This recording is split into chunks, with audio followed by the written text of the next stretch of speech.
As we approach 50 days since the US and Israel launched their attacks on Iran, and with about 5 days until the 2-week ceasefire is up, there's no sign of a peace deal and therefore no end in sight to the conflict and its myriad impacts. Joining me now is Otago University Professor of International Relations, Robert Patman. Morena, Robert, thank you very much for being with us this morning. Morena, Tova.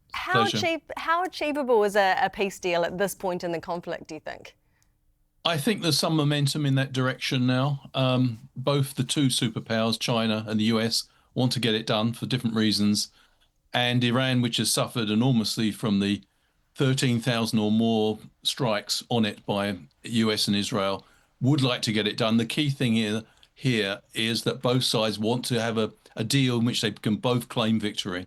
Yeah, indeed. And so they both need this. They both want this. Who do you think has perhaps the stronger negotiating hand going into, if there are hopefully future talks? I think the longer this goes on, Iran has. Iran's goal has been to survive the initial onslaught, and 40 days later, although they've got a new leadership, they haven't got a new regime. And so from their point of view, the longer this goes on, and they also are conscious of the domestic pressures on the United States. The fact that there's been so much disruption to the global economy with the stranglehold that Iran's had over the Strait of Hormuz, and now Mr. Trump's responded with his own blockade, that has compounded the problems for the global economy. So in a sense, that means higher prices in the shops for Americans and other citizens, like in New Zealand, in terms of petrol and other commodities. So in a sense, I think there's powerful reasons for both sides to get this done. The spoiler could be Israel, because I think Israel's objectives are slightly different from those of the United States. It appears they're doing what they want when they want. On that point about the domestic pressure on Donald Trump, I was reading comments from a Harvard professor who says that this war is going to cost $1 trillion US. So I don't even know, I can't even conceptualize that number. $1 million or 1,000 billion, and about $3.4 billion a day in New Zealand dollars. The pressure on Trump must be enormous. The economic impacts must be enormous. Yes, America's already the most indebted country in the world. So its overall deficit is about 40 trillion, and spending more than $1 billion a day on a war. And remember, Mr. Trump's core constituency, MAGA, he was the candidate who promised them there'd be no, what he called stupid forever wars in the Middle East. So it's already caused splits, of course, within the MAGA camp, with people like Marjorie Taylor Greene being very critical and now calling for Trump's removal from the White House. So yes, I do think there's very real economic and political pressures on Mr. Trump.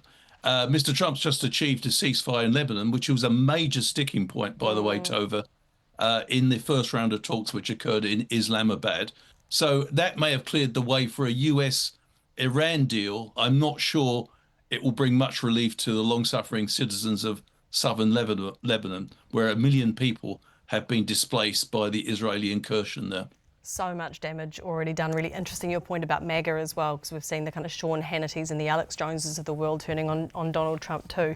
We talked a lot, Robert, about the kind of marathon 21-hour talks in Islamabad with JD Vance there as well. But to put that into context for people, the deal that President Obama or the Obama administration struck with Iran, that took a couple of years to negotiate, didn't it? So how realistic is it that we'll get a swift kind of peace deal here? I think the peace negotiations may go on some time. I found Mr. Trump's comments in the last 24 hours quite interesting. He said, look, it was the carrot and stick approach again. The carrot was, look, we're making progress. The stick is that if Iran doesn't sign up to America's terms, they'll be subject to more military pressure.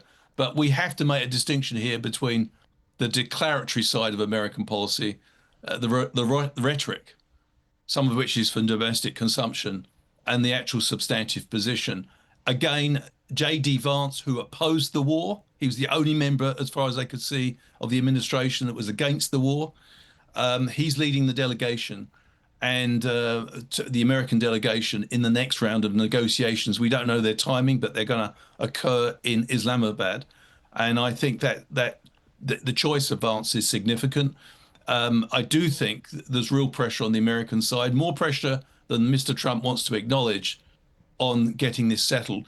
I do think there is the possibility going down the track of some considerable tension between Mr. Netanyahu and Mr. Trump. I do think their interests are beginning to diverge quite substantially. Interestingly, Netanyahu said he won't be constrained by any ceasefire by the US and Iran. He also said, after announcing jointly with the Americans the ceasefire in Lebanon, that doesn't restrain Israel from responding to attacks from Hezbollah. So it seems to me it's all very precarious at the moment. But I think on balance, with China and the behind the scenes pushing very hard and China becoming very influential in the Middle East, China was instrumental in the first round of talks, and it's an energy hungry superpower, and therefore has a big incentive for these talks succeeding. So interesting. Thank you so much for your time, Robert. It's always wonderful speaking with you. That's Robert Patman there, Otago University Professor of International Relations.